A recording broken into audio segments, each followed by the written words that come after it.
Last week we were in the shop working on the design for an awning. Had to make sure I could get it stretched out and the doors open and close. Got that done in the shop. Then we took it out and did a little field test with it. Set it up at the park. Took the grandkids out for a little picnic. See how it worked for the shade and everything. So I was satisfied with the way it worked, the ease that it went up, and everything else with it. We are finally in business for our next part of the project. We're going to install the Rexon heater, and I couldn't really do anything yet till I got the directions downloaded from Jim Rexon, and they're great people over there. You call and they actually pick up the phone, which is amazing. And they had trouble trying to find the right instructions, wiring diagram, all that in English, because everything's from Germany, to get to us. But now that I finally got it, I can get started on this project. Everything out of the box. Got the heater, all the components here, and the heater itself, all the parts. There we go. Let's just get them all out of here. Get everything sorted out. Then I can just lay everything out the way it's going to be, and then I have to get in the van and position everything, make sure I've got all the proper clearances for everything, the right piping for the intake, the right piping for the exhaust, the right routes for the wires, the control panel, all that. I got to get that all kind of pre-laid out and ready to go. I've already looked at it all once. It looks like everything's here. It's just a matter of getting to it, and that's what we'll be doing tomorrow. Over on this left rear portion of the van is where I've elected to install the heater. So right now I've got a wheel well covering that I made there in the white. I'm going to cut that down a little bit on the back and position this on the very back side here. And then I'm going to route it to where it comes out to the front of this bench on the port side, driver's side. So this is where we're going to be putting everything in.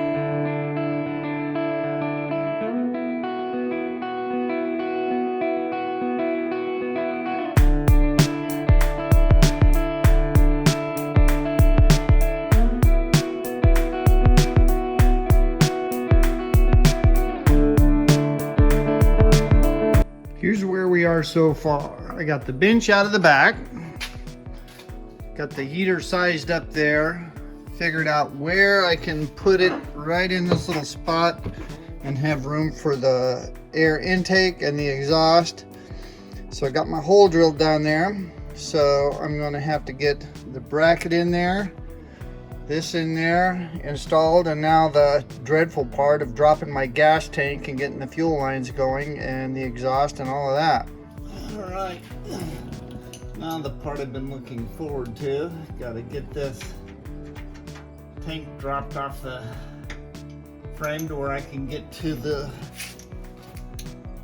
filler tube on top of it. So I'll be able to put that on there, and it's an automatic one that's already in the tank. So all I got to do is get the hose to it, but it's a matter of getting the hose to it. That's going to be fun. So I've dropped the tank low enough to get to the top of it. And as I get to the top of the tank, let's see if I can show you right here. Let's see, yeah, this one right here is the one that has to come off. And there's a little clip right there. We slide that off, and then that'll come off, and that's where our hose is going to go to. Okay, so I got a little something I want to share with you, because I was kind of dreading doing this part of the job, so this kind of made it easier. I kept the front strap on the gas tank connected on one side, so when I dropped the tank, it wouldn't put a strain on the filler tube. It's not very long. You can see I kind of got the one side undone and the other side is still screwed up to there. I just got it loose. And then that allowed me to drop the tank enough to get to this up here that I was showing you. So here's a, let's see if I can get, here's a picture of the nipple right here.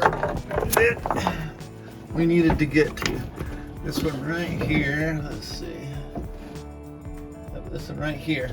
And I had to undo this little cap right there.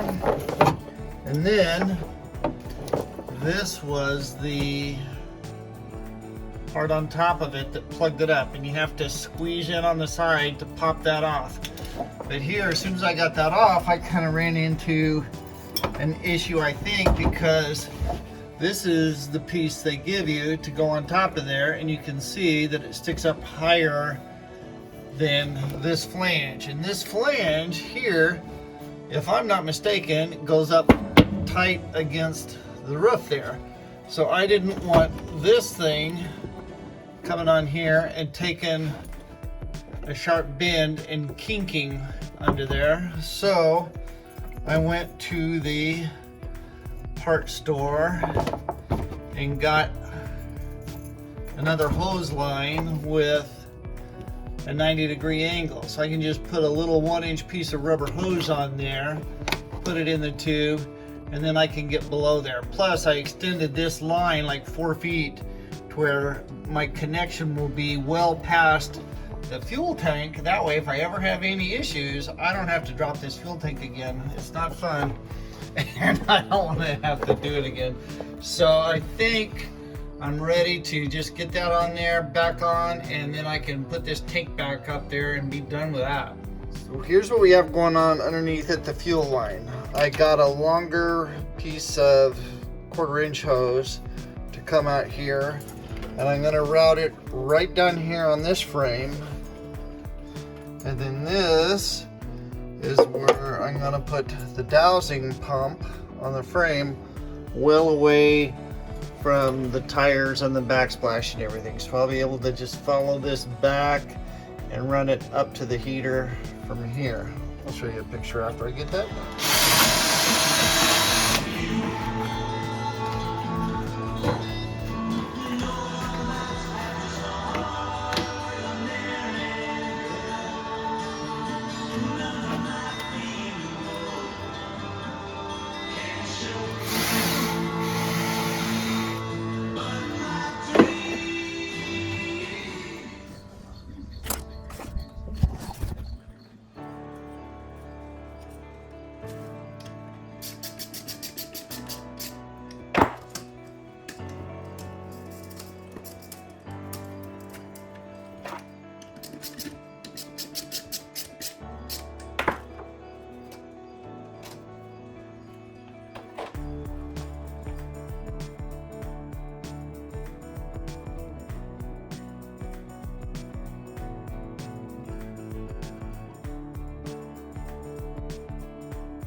So here's what I've got going with the exhaust. Here's the penetration where it comes down through the floor. I've got the exhaust and the muffler there. I've got it hanging. I run it up through there, and it's gonna go right out the back. And then for the intake, I've got it routed up along the frame and then tied off to a cross member up there, along with the fuel line going up forward. Here's the last thing I did. Underneath, I put a splash guard there, so all the stuff from the tire couldn't get up here to the muffler and the pipe. So now that I got that done, I'm gonna go get some gas in the tank and then bring it back to the shop and do the inside wiring. Here's where we are all finished up. I gotta put the doors on the front, but you can see the exhaust pipe there. And I've got it, the Espar tucked down in there. I think I'm still gonna put a little wire cage over that so I don't have anything that kind of works its way down in there, falls down there, lint, stuff like that. Any clothes. So that's the setup there. And then I've got the controller here. And I had some wiring issues. There's a few things to work out with the manual instructions that aren't really clear, but Mike's down there at Rexon was just really helpful and helped me work through it all. And so I got it all wired up, powered up, and ready to go. All right, so we're finished with the heater. Got it all done, got it set, got it programmed, got the thing installed right here. Comes on, works there. But we had a little problem. I could not get the thing to fire. All the fan worked, it turned on and off, but I couldn't get it to fire.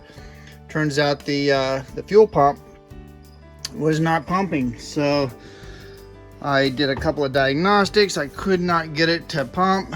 Took it off, called them up. They sent me another one. So it's in the mail. So I just think I have one little fuel pump problem and then we'll be good to go. All right, we got the fuel pump in. It's working. A couple things I wanted to point out. I looped up a little extra room here. And on the electrical connector, I have it looped up upstairs in there, so if I ever have to bring it down to service, I've got some room for some extra pipe.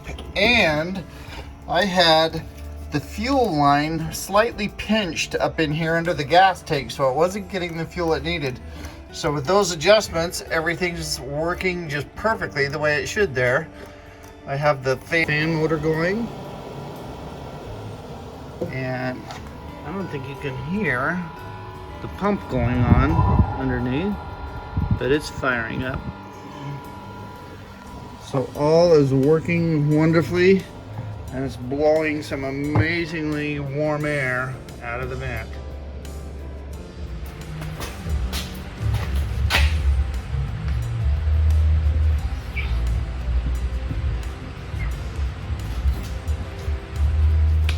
Okay, so I am thrilled we finally got the heater done. That was the last thing on my list, and I was kind of dreading getting that thing going. Just a lot to do between dropping the tank and the wiring and the fitting and all that. But I got it done, and as you know from the other videos, I ran into a problem with the fuel pump. And I had another thing going on. I was just thinking about it. I was trying to draw fuel out of the gas tank, and I wasn't even getting any fuel out of the tank. So I dropped the tank a little bit. I was able to see where the fuel line that I put in was getting pinched off when I bolted it back up. So I got that freed up. So at least I was getting fuel to the fuel pump. The pump still wasn't working, so I just thought, you know, that solenoid's probably jammed up in there or got stuck, something. So I just gave it a couple of good raps with the hammer while it was going, a plastic hammer, and just kept hitting it and hitting it. And the next thing I know, it starts squirting out some fuel. So within a couple of minutes, a couple of cycles, that heater was firing up and it was working amazingly, man. That thing cranks out some serious heat, and it's just nice, hot, dry air. So I'm excited to get that off my list. So that was the last major thing. So I've basically done everything on the van build that I wanted to do. Basically a done deal. Although I have a couple of extras that I want to put up. I think I want to do some mosquito screens to where I can leave those doors wide open and not have to worry about bugs getting in and out. And I'm looking at some solid surface countertops. So I think I might change that out. So at this point, I was going to use it for the rest of the summer and put this van up for sale, and I think I'm going to rethink that. My wife really wants to keep the van, and I kind of, you know, I've become kind of attached to it after all this time. So what I'm thinking is I'm going to keep this van, and if anybody wants me to build one, instead of selling this and buying another one, I'll just let them bring me their transit van. I'm only going to do 4 transit vans and this basic build and design right here, because it's what I know, it's what I like, and There's just no other way to build it out affordably for someone to buy at this level of finish if I start changing everything up with different designs. So I'm done with this. I'm gonna look into this stuff, and we'll call it a wrap for this series.